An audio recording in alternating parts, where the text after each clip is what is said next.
couldn't make it here. But it's a tank we were frightened of. Would the 20-pounder, the gun on that Centurion, would it penetrate the thick armour on the front of the JS3? We thought it would be okay. But what about the next generation Russian heavy tank that might be coming? They were already building this tank called the T-10. 8,000 for pushing over the Russian premier like that. Thank you. Can you come back to me? So we started experimenting in their guns. And what they reckon they might be done at about 180 million. Enormous deficit of tank to take on the next generation heavy Russian tanks. That's the reason this story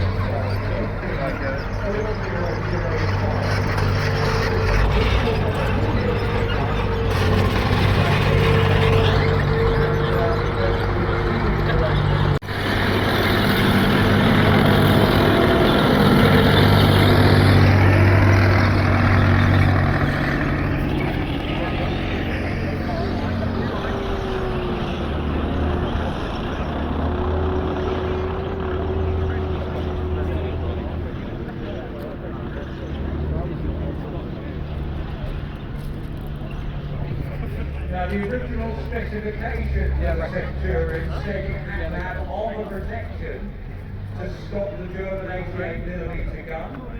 It had to have firepower, the equivalent of that 88mm or better. And one of the things they do is they put in the design brief.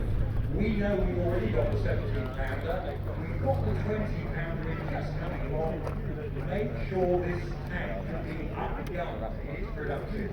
So they purposely build it knowing we might get bigger guns. Yeah. Let's bring a boot on the solid boot. And then moving forward, very cautiously. Like that to me. Some of these young guys here wouldn't even have left their home states before they joined the army, let alone come up here and they're going to war. This is entirely new state of affairs for them.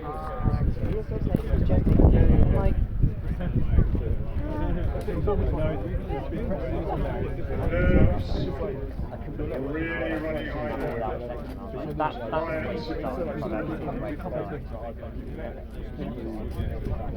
sure some of them remember the sort of cowboy films they used to watch before they joined the army. It's quiet, it's too quiet. That's precisely what we've got here. It's not quiet anymore. Gentlemen, quiet then. The infantry. Quiet, coming round.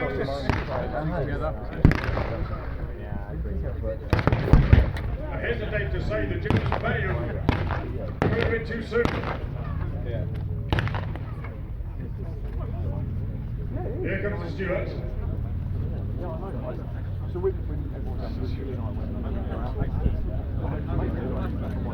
There goes the Jeep. The Jeep has speed on its side, but that's about it. It's mounting a 50 caliber machine gun.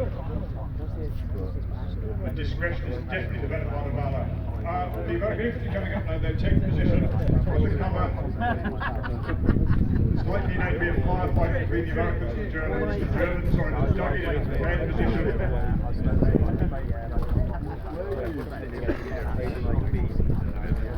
They've scoped this resistance long before they needed to use it. The Americans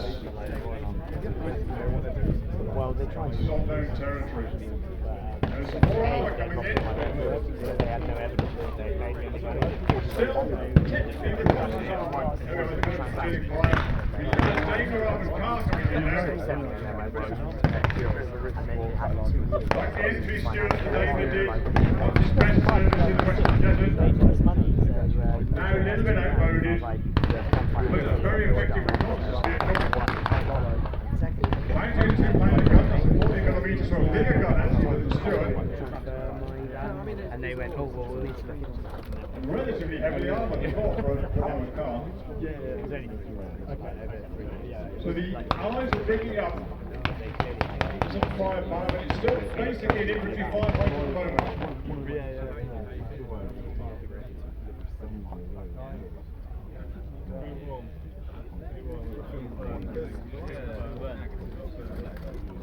interesting. If you've been listening carefully, you'll notice that the Germans tend to be using single shot Mauser rifles. Most Americans are carrying a variety of light automatic weapons. Thompson submachine guns. I think there's a BAR riding automatic rifle there as well. Ah, right. Don't fire. Now that would have been a shock.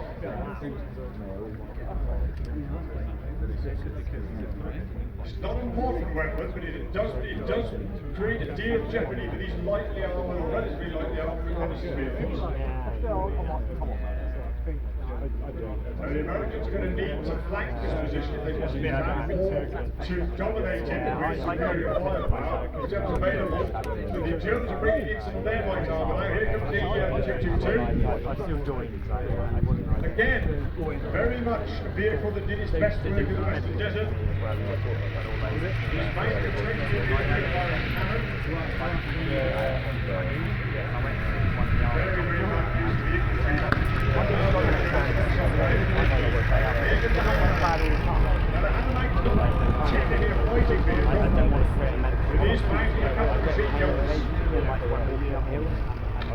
The way I deal with that. It's mounting an MG34 and an MG42 heavy machine guns. These are capable of puffing out somewhere in excess of 1,000 rounds a minute. That is serious firepower. The Americans often call them Hitler's blood swords. They were so capable of laying down just a weight of lead. My back has been obliterated. Doing what they do, defossing from the armed personnel carrier, moving into combat. Americans get some fire down on them. Not just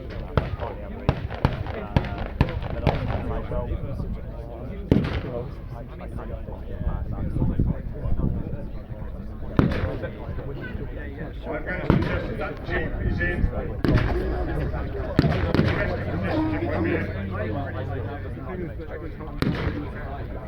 listen to the fire. You hear the single. This is because they are relatively short of all material. They've got the ammunition. They don't have access. Once upon a time they would have been parting with MG40 submachine guns. Not now. Ah, right. The 223 very lightly armoured and over the top as well. It is quite vulnerable to things like airburst or grenades.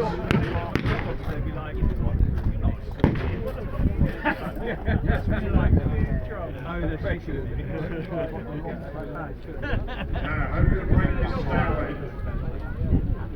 Well, here's one answer. Here goes a tank. The M34 Chappie. Again, technically a reconnaissance vehicle. Mounting 75mm gun on there. It's fast. Relatively armoured.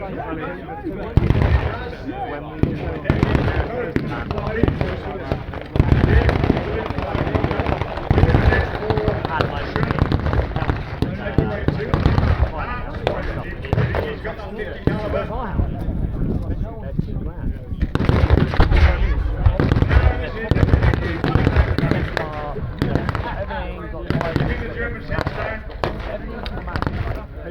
That 50 caliber originally intended to be tank weapons in World War I. Very serious bit of kit. Injured but lifting off.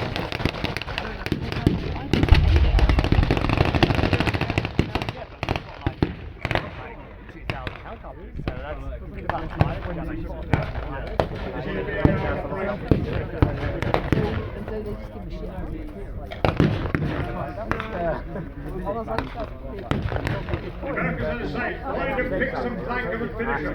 Look what's going on the high ground there. They fix the Germans in position, they're flanking them. They're going to be fire down on the Germans and what two people been hit.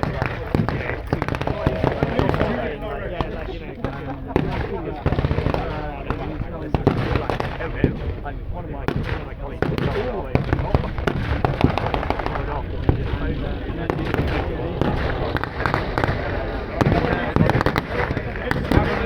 The firepower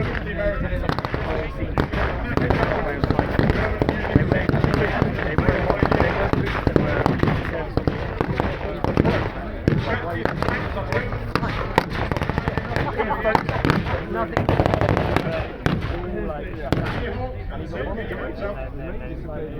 They invaded.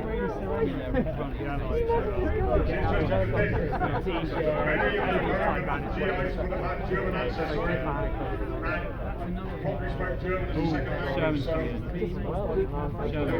people are making a meaning of that.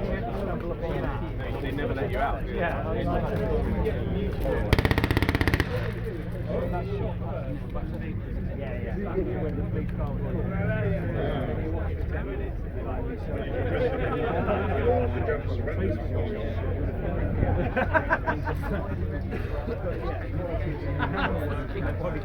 What? It is an edgy time. Germany. The ambush was fierce. In reality, it was funny. And now the Germans surrendered. What's that called? I don't know. They called it a mustang. It's like it's a mustang strip. It's like The Allies are organizing for the and are pushing hard as hard as they possibly can to the German frontier. They're heading for the Rhine. The Germans are determined to stop them, or at least to hold them up as much as they can. They need to make the Allies pay for every metre of ground that they gain with their own quick blood. That way, our hopes that the Allies will be forced to some kind of negotiating peace, so that he can then turn his attention towards his real enemy, the Soviet threat coming from the east. The German army suffered a huge defeat in Normandy. After Falaise, the German army was reeling back, not in confusion, but lacking just about every major aspect of war material that was necessary. What the Germans did was they put together scratch units called Kampfgruppen. And here you see a Kampfgruppe moving into position. It's made up of a variety of troops, Panzer Grenadiers, reconnaissance troops, it's the youth, even attack units and Luftwaffe police pressed together to give a one order: hold up the Allies as long as you can, make them pay. Give us time to fortify Western Deutschland. Here we can see them moving now in position.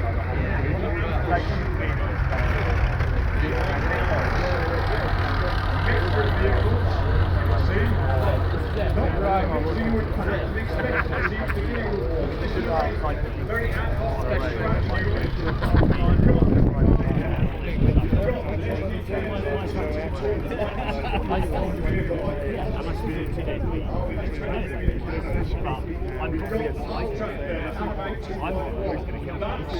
someone else has got no.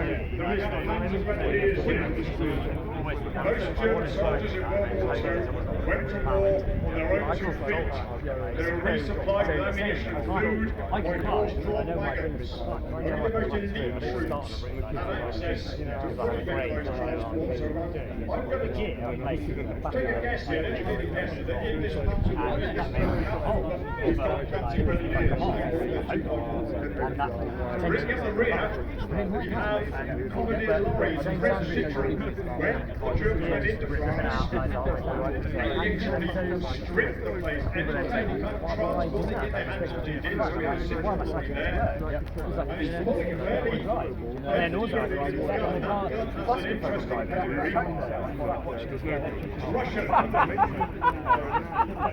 Russian 76mm.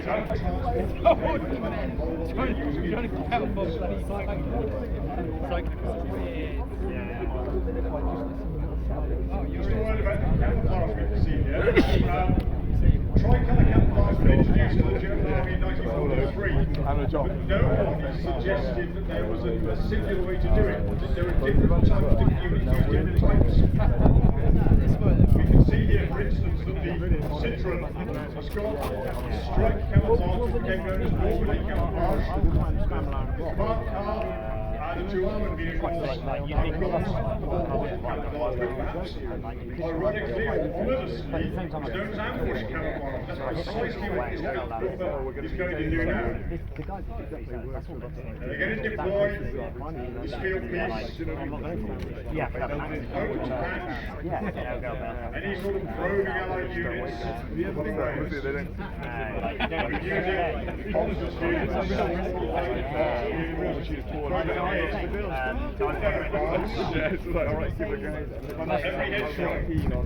every church steeple, every isolated farm could be the basis of German ambush or a slogan. Being in the front of the Allied advance, being in those tricky vehicles, is not an enviable place to be. Now we can see, interestingly, some mixed Allied group. American infantry with some British reconnaissance units. This is not unusual. We've got a jeep coming in, we've got an M3 Stewart. That's a new one, isn't it? Yeah, so it's supposed to be on the front, I can't find it. This would have been attached to the second armoured Turkish desert rats. Many of the guys in the second armoured beginning to think that perhaps they've done their kids. They fought through the Western Desert, they fought up through to Italy, now they were being sent into Northern Europe. Nevertheless, Stuart's there, that's what I see. Soldiers to the 29th Division, these are the guys who get shot over. So there's also a really tough time. I see from this paper here that you're 22 years old and work in a coal mill with your father. You say you've got good experience with motor cars and mechanical things. Well, they're exactly the type of skills we're looking for. A new unit has been set up where technical knowledge is very important. It's all a bit top secret and hush hush. Corporal, where is that cup of tea?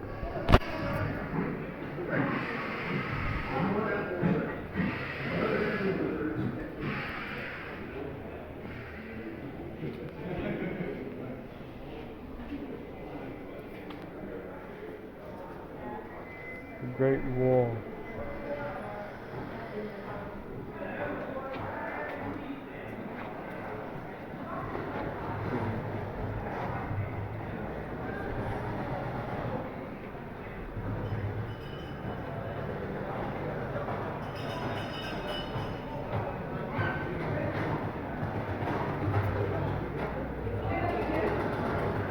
Oh, let's go to the front line.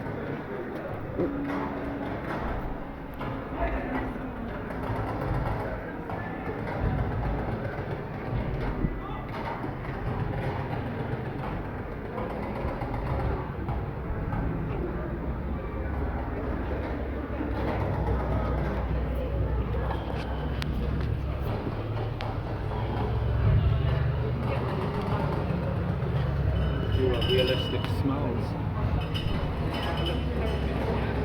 Poor man. Must have been caught in the barbed wire then shot.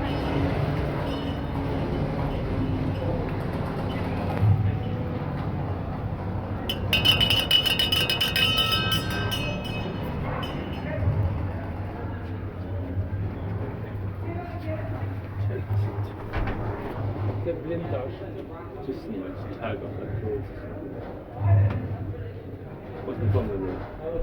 Yeah. Now we're selling on roast beef. What? Oh yeah. If anything touches on anything that would be comfortable for a restaurant. Roast beef sounds nice.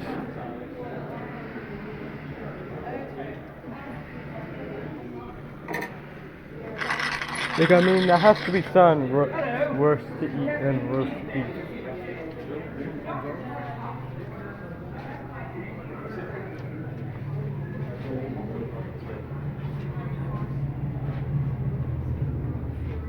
The German.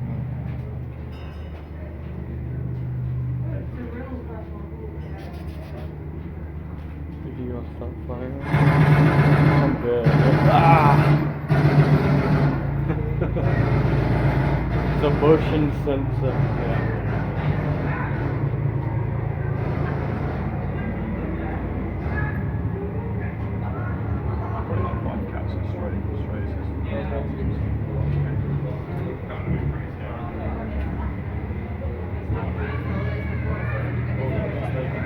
Yeah, I could only imagine the absolute terror and horror the Germans felt when they first did cast near the tank.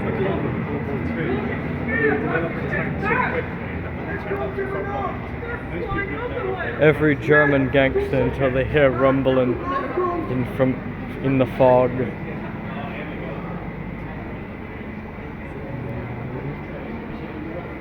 Oh.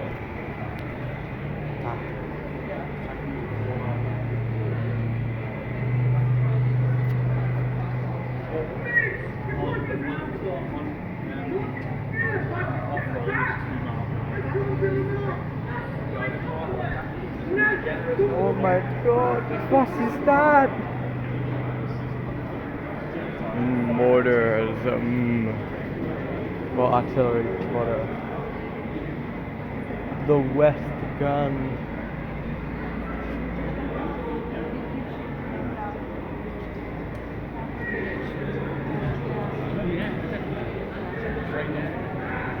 Okay, we've gone through the trenches, so I think I'm gonna put this off now. Lay some track down on softer ground so other vehicles can go over it. Crocodile inside the museum, carry a trailer full of basically napalm, pressurise it, squirt it out the front, light it, and you've got a flamethrower vehicle. So the Churchill goes on, even though we call it an infantry tank, to have many other roles in specialised armour that again we're very good at in Britain during the war years. We've already got an argument going from Montgomery.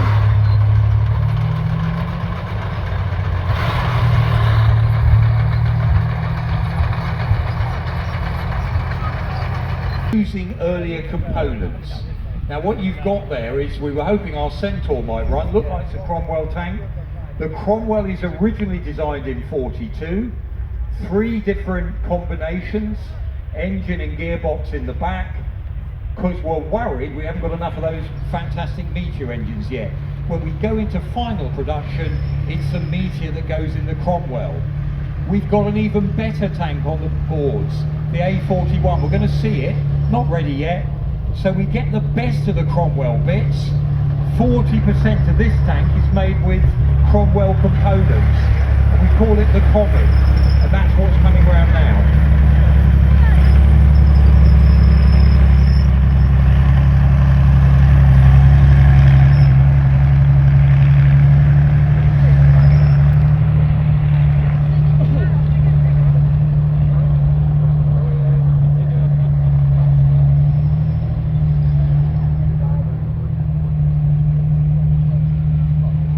So finally, we're allowed to go back to looking at the tank. It's now given a higher priority. We've had the great advantage of the Americans turning up with the M3 Grant and the M4 Sherman. They supply us in those middle war years, which is great for Britain because it means we could have concentrated elsewhere on our aeroplanes, etc. But later on, we go back to the idea, let's build our own tanks. We've been holding back in the factories or only building those earlier models, and when we come out with a tank like the Comet, it's got a 77mm high velocity gun. It fires the same projectile as the 17-pounder we've got on the Sherman Firefly. Fantastic British anti-tank gun. What they do, same projectile, different case. 3-inch anti-aircraft case, slightly shorter, can fit in the turret easier.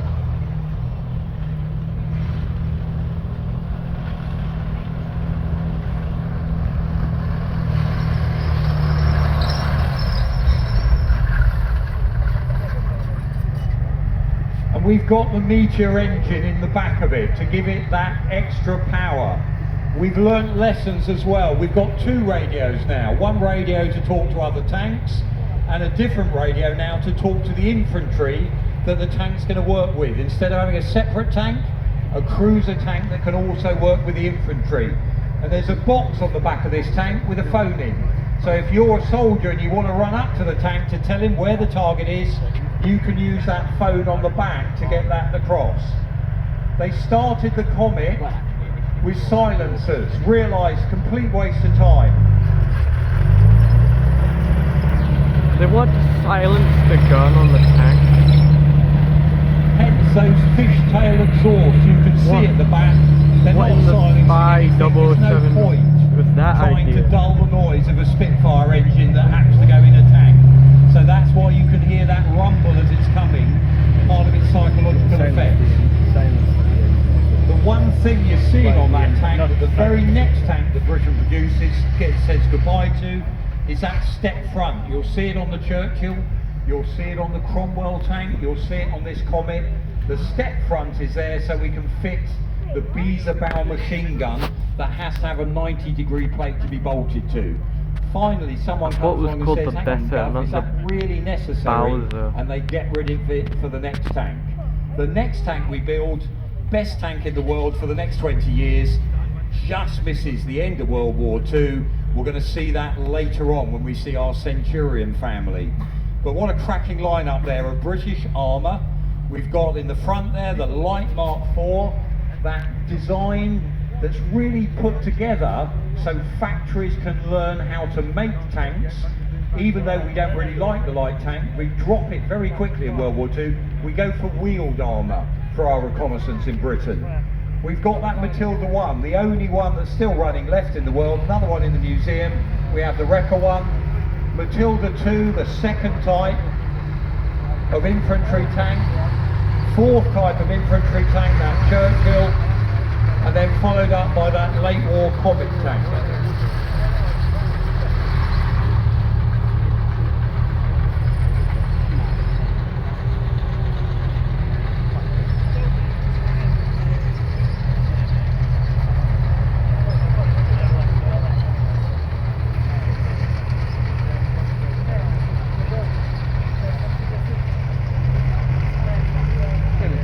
Last year of the war. In March 1918, the German army launches Kaiserschlacht, the Kaiser's battle. They attack mainly the British army and they're trying to knock us out of the war. One last chance to actually win the war by the German army. It doesn't work. We are pushed back a long way, but they're halted in August 18 at the Battle of Amiens. And from then on, they are on the back foot. They're being pushed backwards. So it's not trench warfare. This is open warfare. This is mobile warfare, like everybody expected it to be all along. Now, as you see behind me, the German army aren't giving up. They've been given a bloody nose, they've been given a battering, but they are carrying out a fighting retreat.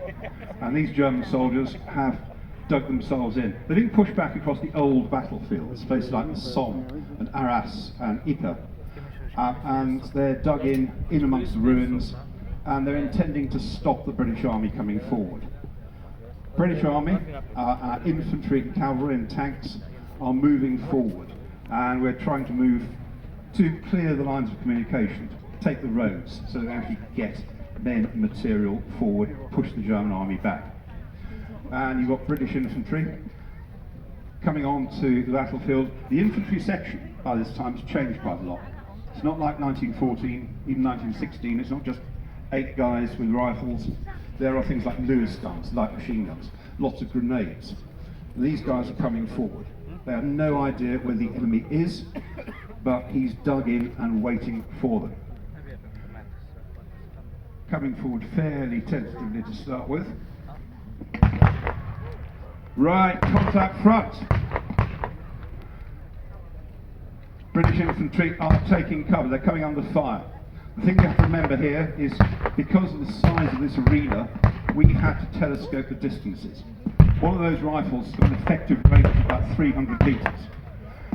German army is well dug in, they're now bringing down artillery. A 77mm battery has wheeled in behind them, and they're firing over open sights, a bit of fire support for their infantry. British infantry, understandably, have retreated, they've gone back. Now the question is, what are we going to do? How can we do about this? We are going to need to flank that German position and take it.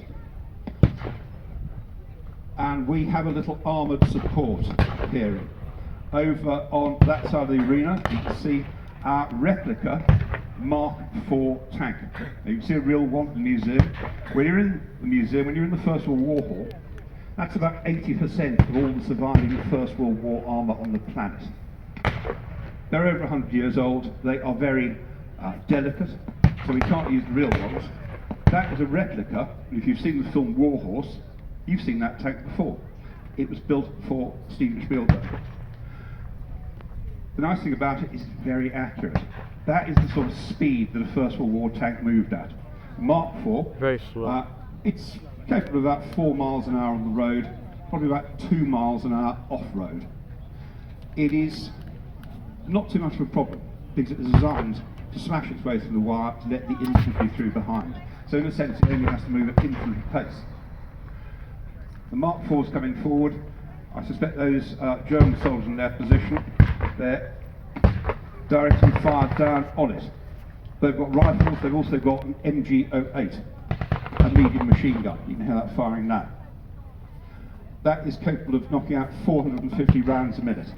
The Mark IV's ordinary small arms ammunition won't penetrate that. It's got about 12 mil of armour, so those will bounce off, but it makes things uncomfortable for the crew inside because the rounds break up and you get splash and spall, the fragments of metal, hot lead, and coming into the interior of the tank. That's a Mark IV male, so I'm going to call her a she, because we do. She has got twin 6-pounder guns and secondary machine gun armament. Inside that vehicle, 8 men, 4 gunners, commander, a driver, and 2 gearsmen. It actually takes a committee of 4 to steer one of those tanks. They really are crude but wonderful machines. Now some British artillery dropping in, softening the German army up. We've got an 18-pounder battery that is wheeled in. We've got an artillery observer. He is bringing down fire. The Mark IV is making a way round. Now, we've got some German soldiers in their emplacement. There are some who are up on the man as well, so they're going to have to clear them out also.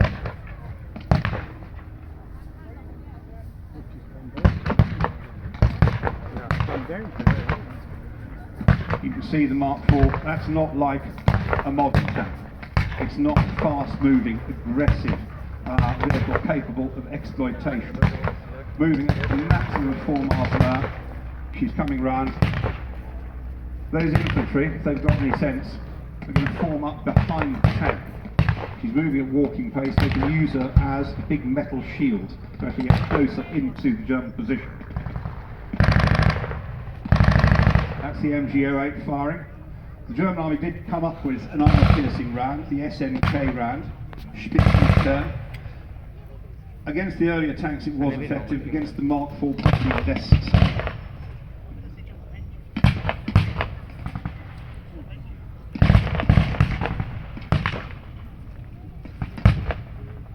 As you can see, compared to World War II, World War I battles are almost carried out in slow motion. Simply the amount of time that Mark IV will take to get round to subdue that German position. Here you are, she's pivoting round. Remember, as I said, it's 4 men to steer one of those tanks. Driver, the commander, and then 2 gearsmen at the back. The actual steering is done by cutting the power to one track at a time. And inside, it's filthy, it really is. They're sitting around a 105 horsepower British Daimler petrol engine. That is filling the fighting compartment with fumes, there's cordite smoke in there, there's poison gas drifting around. You can add that to the mix as well. It's a vile environment. Now the infantry have cottoned on, they are forming up behind the tank.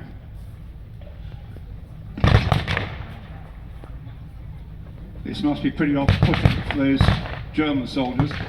The first time German soldiers encountered British tanks on the Somme, they really didn't know what to do. They thought they were unstoppable metal monsters. Infantry doing advanced contact, going forward. I think the German army has lost heart. Yes, we've got hands up. They're going forward, weapons down, hands in the air, handy hawk, handy hawk. Moving forward to secure the position.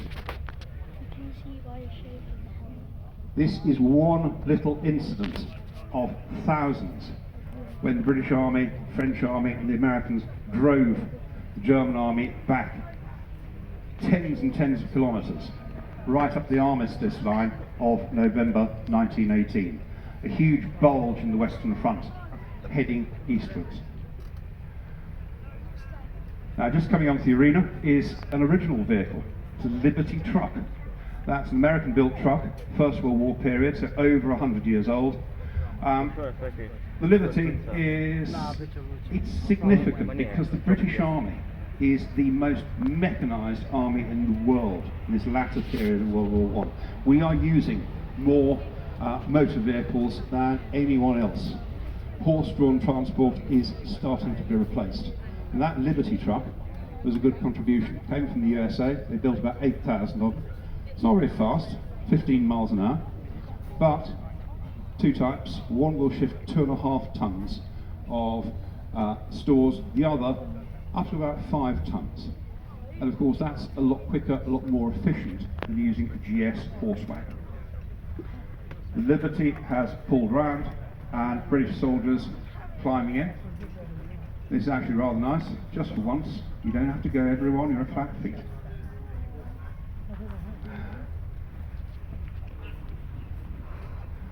Prisoners have been disarmed and they're moving forward, and will be given a lift back to the POW cage back behind the lines.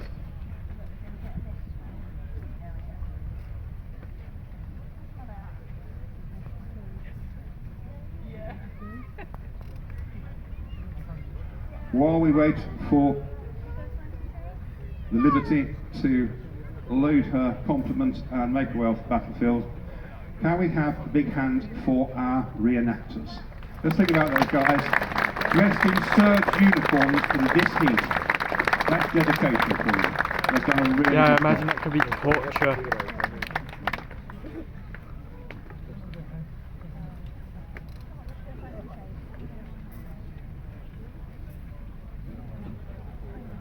There will be a short interlude now while we clear the battlefield, and then we will be on to the next display.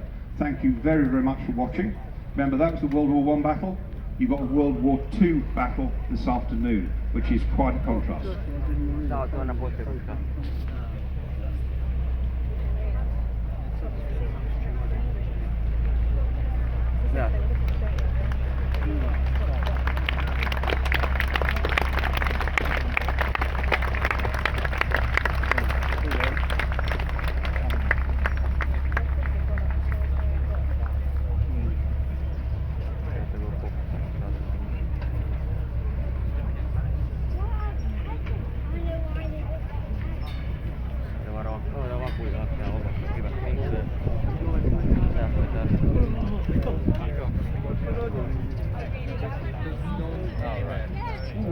So does that mean we can go now?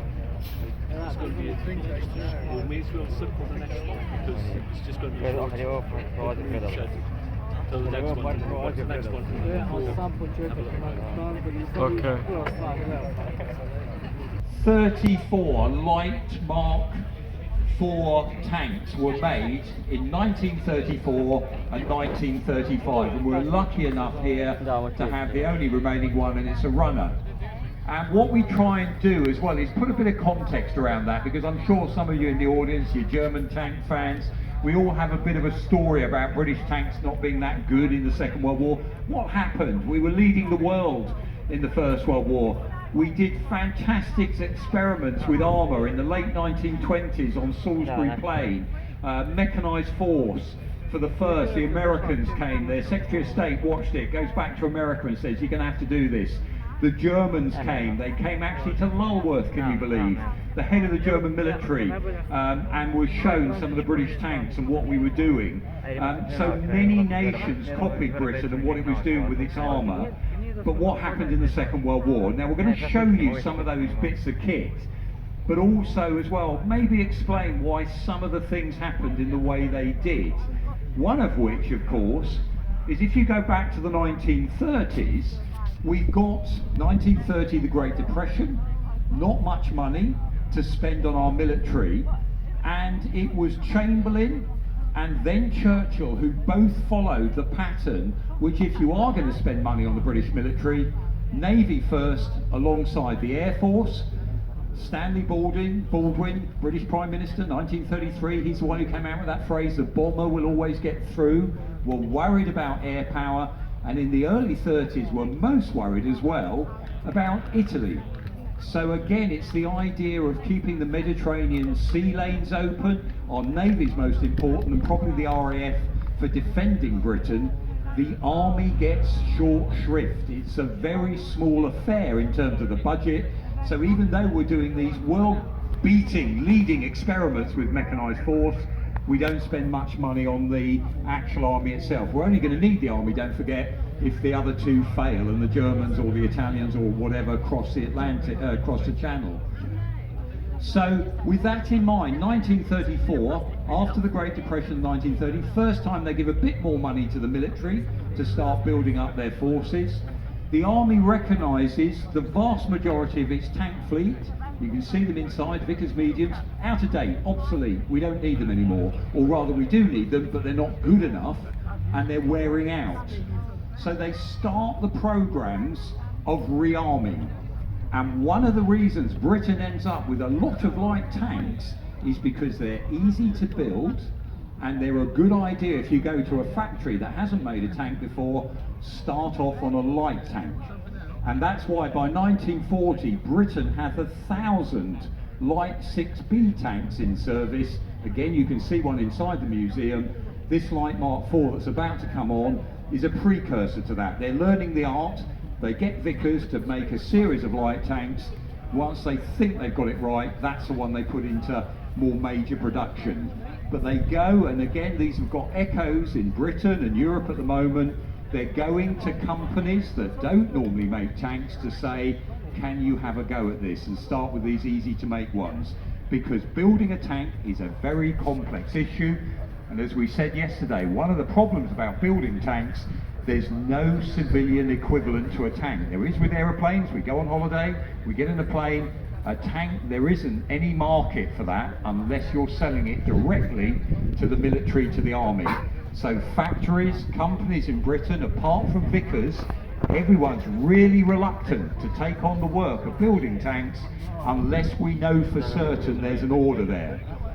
So Vickers put together this little vehicle, the light Mark IV tank. As I say, only 34 of them are actually built. They're used for training and for some experimental work, but in many ways this is just a part of a progress of making better light tanks to see what works and what doesn't. This is the last one with a two-man crew. You can see the commander in the turret, drivers in the front, right next to the engine. It's a Meadows engine there that takes the drive forward to the sprocket at the front. I think it's getting a little bit hot in there at the moment. You can imagine on a hot day. This is a pretty old vehicle, built, as I said, in 1934. They arm it with a Vickers machine gun because we think light tanks, if we are going to have to use them, they are going to be used for scouting or flank protection. In other words, making sure that the enemy aren't able to advance easily onto your troops. They're starting to experiment also to put radios in these vehicles after some of those exercises on Salisbury Plain. Armour plate stops a bullet, nothing much else. That was the idea behind this. And those of that went into service ended up being used. A couple go out to India to be tested there. Again, was Age of Empire. We're looking at vehicles for policing. Tracks always look a bit more threatening than wheels, so we prefer to use wheels most of the time. But again, Northwest Frontier, we take some of these just in case. So this is a type of vehicle that Britain is using to get its act together. 1934, Hugh Ellis, the guy that was in charge of British tanks like the Mark IV we saw earlier in the First World War, he's a guy who was in charge of the Tank Corps. He's made Master of Ordnance, and that means he's the guy that commissions all the kit that is going to be wanted by the army. And he says Britain's going to need 3 types of tanks. Light ones, like this Mark IV for reconnaissance, cruiser tanks for going through gaps that have been cut in an enemy front line, causing mayhem behind, give them an anti-tank gun in case the enemy's anti-tank weapon, i.e. another tank, comes back the other way. So they give them a 2-pounder gun. They need to be faster and have more range, but he also adds a category, a third category. We're going to want an infantry tank as well. And he sees that as something thickly armoured that will lead the infantry across the battlefield, a little bit like the Mark IVs in the First World War, suppress the enemy fire, the machine gun posts, and allow our infantry to break through and then the cruisers to come on behind. That's why in Britain we start a programme with our what becomes our Matilda 1 tank. He puts the order with Vickers. Sir John Carden designs a Matilda 1. It's a tank that is literally built to a very tight budget, about 6,000 guineas he's given as his development cost for the first prototype. And that is produced by Vickers in small numbers. We think about 140 are made leading up to the Second World War. They know it's an interim model. Again, it's a bit of a work in progress. So even as they put the order in for the Matilda 1, they also put the order in for the bigger version, Matilda 2, that again we're going to see on the arena in a moment. Now it's a hot day today, and I'm saying this on behalf of all the vehicles and the drivers. We always tell the drivers if the temperature gauge creeps up, if there's a noise they don't like, save the vehicle, pull it to one side, don't try and force the issue.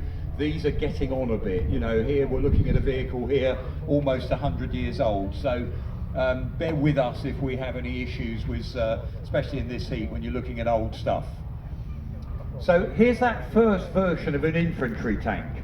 Now there's much criticism later in the war. Why did Britain stick to the idea of infantry tanks, cruiser tanks, when everyone else seems to come up with the idea, well, shouldn't we really have perhaps one type of tank for everything?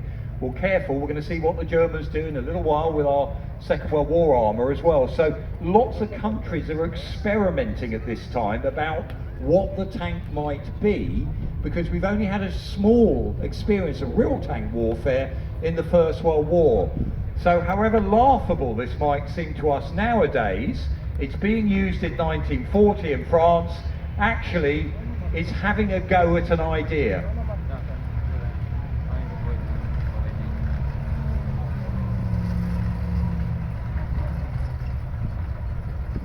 Now with the Matilda 1, 140 examples are made.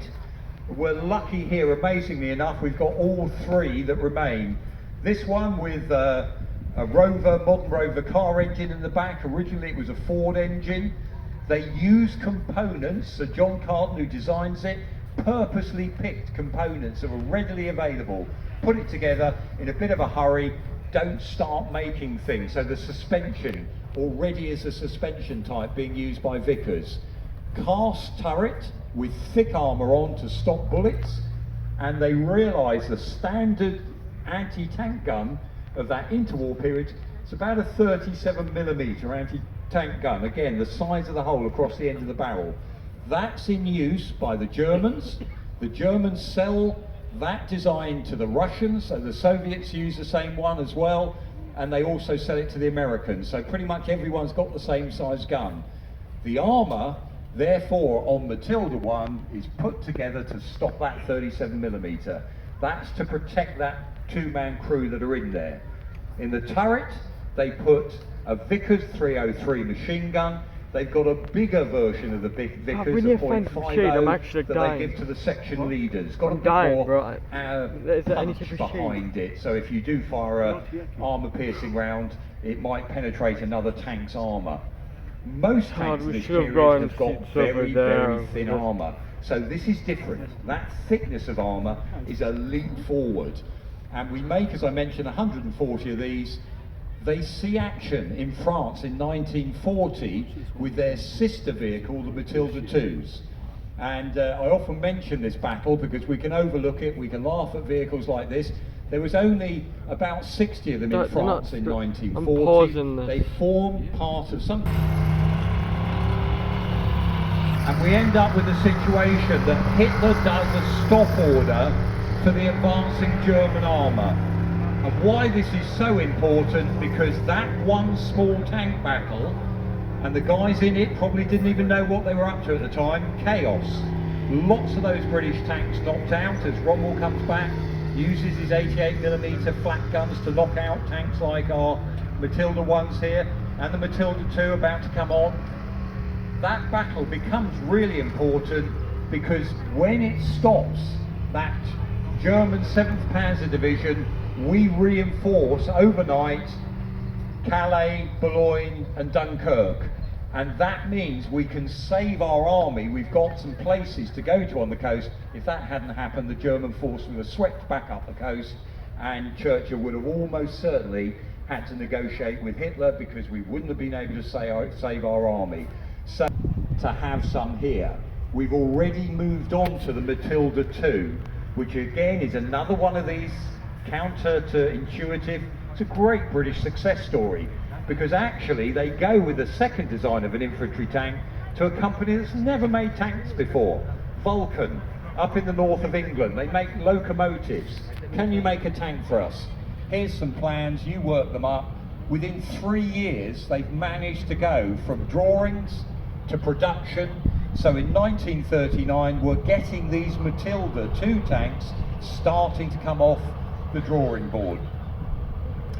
And as you can see, even though it's called Matilda 2, it's a very different tank, much bigger and more powerfully armed.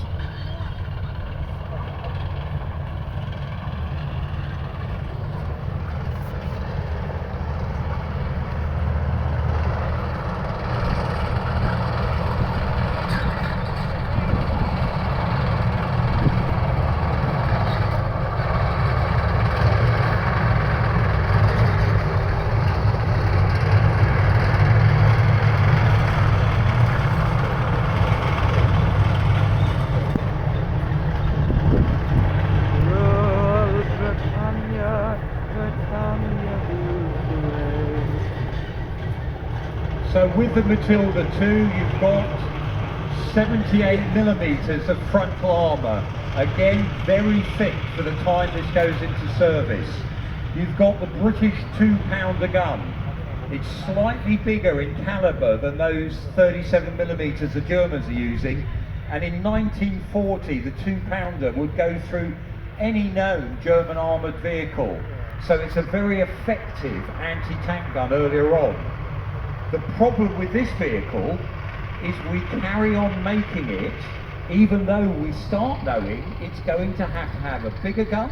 In 1940 we've already come up with the 6-pounder, If I remember correctly, and we also the know we've got Russians, better designs on the they got drawing Matilda board. 2, So why and do we then they keep made making it Matildas? use a Why do we Russian keep gun making Covenanter tanks and like as well? a Not very good. We KV-1 carry on making those mantlet, into and it was pretty 1943. decent. The The only reason problem very is that simple, made we it can overlook so it had like no In depression at all. The 1940, gun when couldn't we go lost down over at all, half our tank force out and it in could France, barely go up either. Churchill says in May of 1940, keep making what you can in the factories now.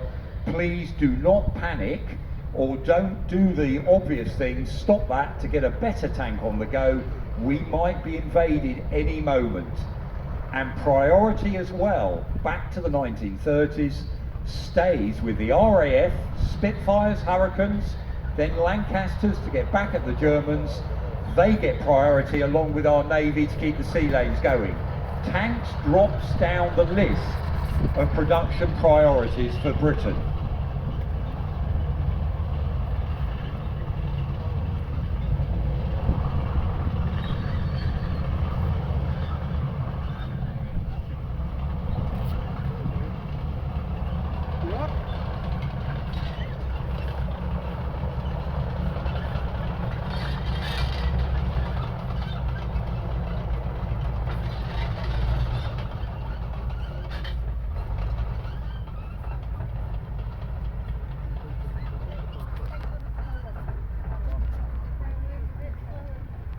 So one of the other problems Britain's got, what the tanks it is building, it carries on, it says keep making, as I say, those in the factory.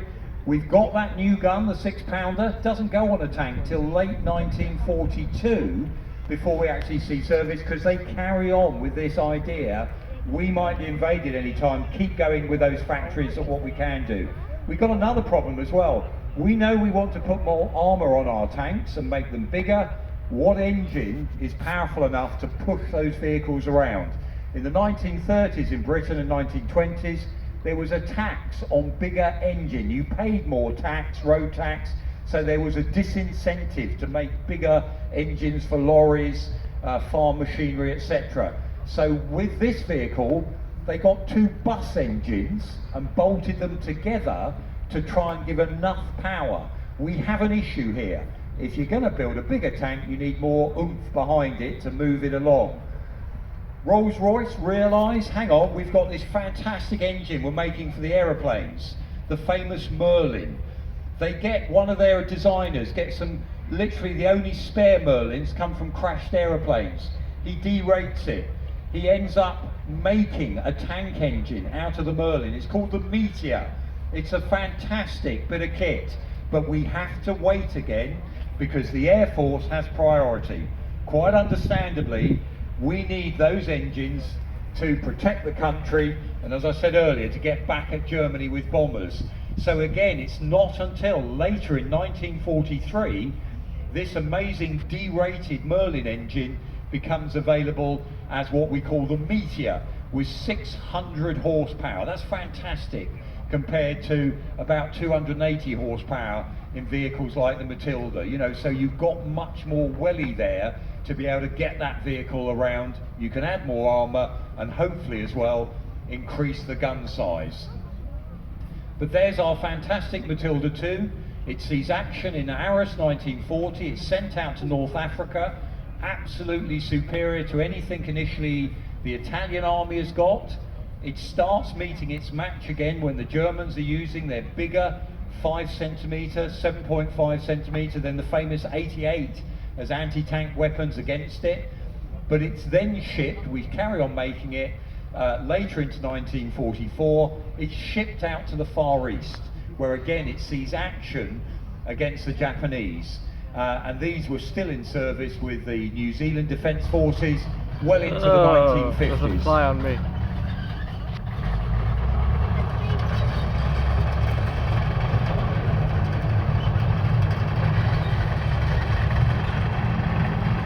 Cruiser tank in that other role, even though it had thick armour as well. Unfortunately our Valentine is not running, but we can now look at the next type, the 4th type of infantry tank we designed. And this is put together initially in 1940 with lessons that are taken back from that fighting against the Germans at that early period. We're going to need more infantry tanks, says the Met War Office at the time. The first model of Churchill tank is undoubtedly a disaster. It has lots of problems with it. This is the 3rd model, a Mark III, which is getting better. Damn, there's a lot of ground clearance.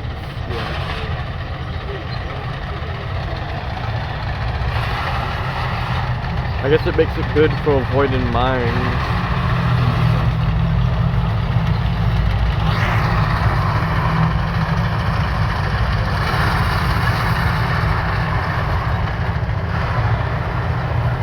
If I remember correctly, what the British did, like near the end of World War II, is they got a Churchill, and they basically gave it all this upgrade and basically give it a complete overhaul and created the Black Prince, but it was only a prototype. Now the very first Churchill tanks, when they were issued to the troops, later in 1942, late 42, early 43, they were actually issued with a manual that said, page 1, we know this is not right, but we think we need to get it to you, we're working on its problems.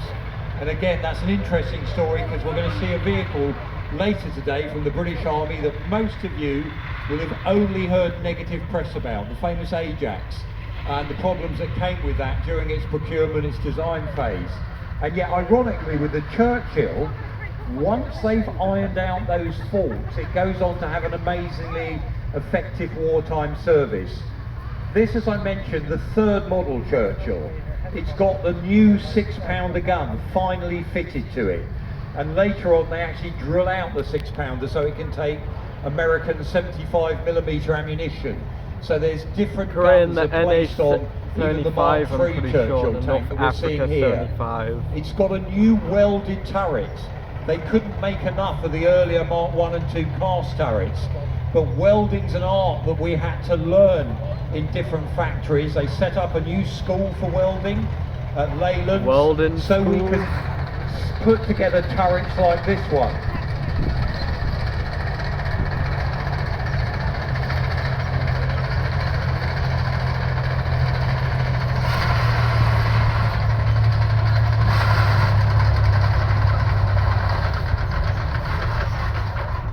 And we increased the armour protection on a Churchill tank.